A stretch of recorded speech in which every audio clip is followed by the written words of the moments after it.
Hello, welcome back to Nicole's Nutrition Corner. I'm Nicole, and this is your one-stop shop for all things nutrition education and food freedom. In today's video, we're going to be talking all about nutrition labels, what to look for, what they mean, and meaningless terms that you can find on nutrition packages. This can be something that is super confusing and hard to understand, so I hope that at the end of this video, you'll be able to understand how to look at nutrition labels to support your health and understand a little bit more about the different terms that can go on packages. So without further ado, let's get into the video.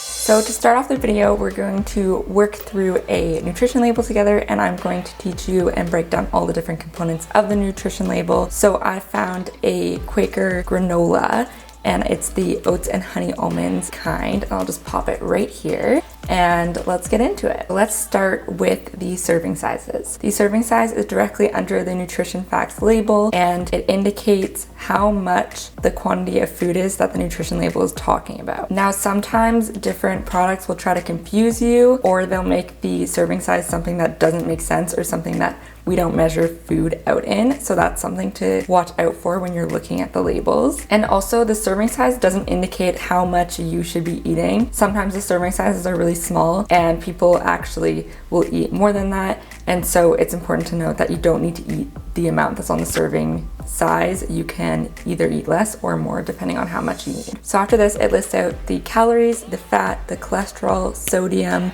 carbohydrates, and protein, and they give the amounts in grams as well as in percent daily value. And then after that black line, that's when they give you all of the values for the micronutrients and the vitamins and minerals. So percent daily value is something that can be a little bit confusing, but essentially if you're looking at the percent daily value, it's really good for comparing different products. So if you're comparing two different types of granola that you're looking at, and generally speaking, if something is less than 5% of your daily value, it's considered low in that food. And then if it's greater than 15%, it's considered high. And it's important to note that the percent daily values are based on an adult diet of 2,000 kilocalories a day. So if you eat more than this, the percent daily values won't match up exactly perfectly. If you eat less, same thing, it won't match up perfectly. Now, to break this down even further, I wanted to talk about things that are good to look for and things that you may want to limit when you're looking at a nutritional label. So when you look under the carbohydrate section, you generally see fiber, and then you also see sugar. So sugar could be added sugar, or it could be natural sugars like you would have in an orange juice, for example. Now, fiber is something that is super good when you're looking at different foods and nutritional labels, because it actually helps the motility of your intestines, and it can help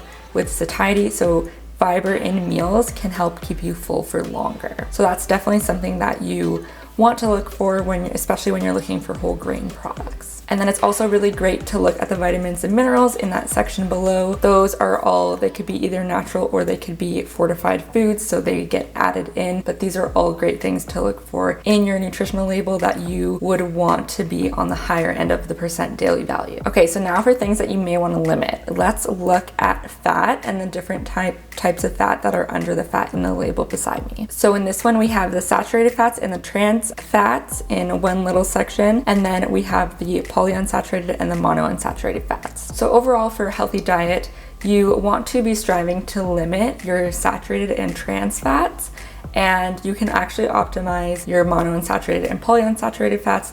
So the reason why we want to limit saturated fats is that they may play a role in the development of heart disease. And then the reason why we want to limit trans fats is along the same lines. It can increase your risk of heart disease, and it does this by increasing your bad cholesterol and decreasing your good cholesterol. So increasing your LDL and decreasing your HDL cholesterol. Altogether, when you have more LDL in your body and going through your bloodstream, it can get oxidized, and then what happens is it can form a plaque, which is known as atherosclerosis.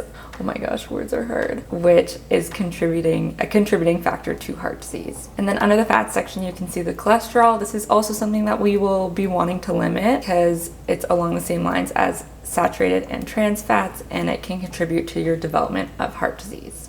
Okay, so then right under cholesterol, we have sodium. This is something we also want to limit, and we want to try to keep below 15% of our daily value, preferably below 5%. And this is because sodium is also connected to increased risk of heart disease and can contribute to an increased blood pressure due to fluid retention in your body. So I have a list right here that I'm going to read out to you, and these are all foods that are generally pretty high in sodium that you will want to limit in your diet. And this includes smoked, cured, salted, or canned meat, fish, or poultry, beans that are canned with salt or have a lot of salt added, salted nuts, frozen breaded meats and dinners, so like the packaged dinners that you can find that you just throw into the microwave, any sort of canned entrees that you can find on the shelves. To make them shelf stable and to taste a little bit better, they add in extra sodium, and so that's why the sodium is generally higher in those foods. Okay, so that's the nutrition facts label, and now we'll do a quick little look at the ingredients list. So on the ingredients label, the ingredients are listed in order of mass from greatest to least greatest. So one of the most recent changes in the Canadian ingredients list is that sugars all have to be listed together. There's like a crazy amount of different names for sugar out there, and so one of the new regulations is that they have to combine it all together. And so they used to be able to split it out so they could have it all near the end, so you wouldn't be seeing that there's a lot of sugar that's added into it, but now they have to group it together, and because you have to group it together, the mass is normally higher and will have to go closer to the top, so you'll be able to see as a total how much added sugar is in the food that you are consuming. And my go-to whenever I am buying packaged foods is to look at the ingredients list and see if I know all of the names of the stuff on the ingredients list. I try to go for foods that are as clean as possible. That's just personal preference, but that's just something that I look for. So I'm gonna pop up the ingredients list right here for the same Quaker granola, the honey, oat, and almond kind. So I really like this ingredients list to start with, just because it starts with the whole grain rolled oats. That's really, really great. And then we have the whole grain rolled wheat, also awesome. Then there's the brown sugar, so that's okay.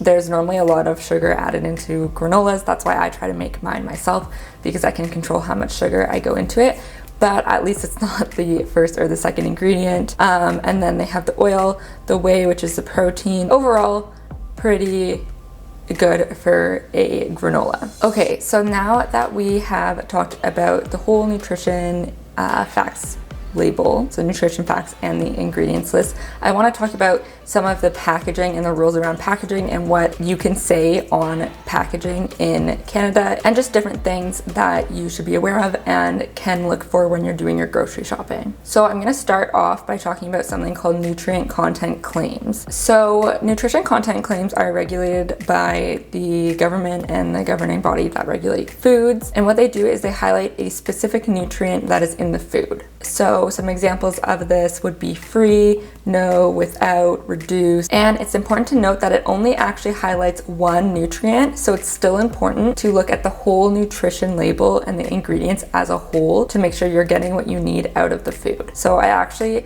went to the grocery store and I found a couple different products that have nutrient content claims on the package label. So if you can see in the corner of the oatmeal crisp, it says a high source of fiber. This is a nutrient content claim. And then on the Triscuit box, it says low sodium. That is also a nutrition content claim. So the oatmeal crisp says that it's a high source of fiber, and what this means is that it has to have at least 4 grams of fiber in a serving size. So this is something that has to be regulated and checked for before they could actually put that on the package. And then so for the Triscuits, when it says low sodium, what this means is in order for it to get it on the package and to advertise that, it had to have 140 milligrams or less of sodium in a serving size. And all of this information is available on the Government of Canada's website, so I'll link it below so that you guys can check it out if you're interested. And then the second thing that you can also look out for when you're looking at packaging is general health claims. Health claims highlight a couple nutrients, normally 5 to 6, and they link it to a disease outcome or reduced disease risk or something along those lines. So I went to the grocery store and I found some Cheerios, and here's a picture of them now. And so in the corner it says oat fiber helps lower cholesterol, and this is a health claim and is also regulated by the government and has to be checked before you can put it on the package. And so for you to say your food lowers cholesterol here in Canada, there are 6 different things that the food has to comply with. So for them to put this on the package, it must contain 100 milligrams or less of cholesterol per 100 grams of the food. It also must not contain more than 0.5% of alcohol, and that's just 2 of the 6 different regulations that it has to have in order for that to be on the label. So for this, it's still important to look at the food as a whole and what it can do for your health and whatever situation you may be in and needing support for. So now that we've talked about the nutrition content claims and the health claims, it's important to note that these are super regulated, which I've said 1,000 times, but also that there are some terms that can go on packaging that aren't regulated and mean nothing. And these terms include stuff like all natural or superfood or healthy for you and healthy choice. These can be put on any label. It doesn't matter, they're not regulated. So something to keep a watch out for. All right, so that's it for this video. I hope you feel a little bit more confident about understanding nutrition facts tables and reading ingredients lists. I hope that you'll also be able to decipher between the different marketing mechanisms that go into packages, such as the meaningless terms and the health claims and the nutrition content claims. So thanks for watching, and if you liked the video, be sure to give it a thumbs up and subscribe for my next video, which is going to be all about my thoughts on the keto diet. And just a reminder that I post videos every Tuesdays and Fridays, so make sure you stay tuned. Bye guys.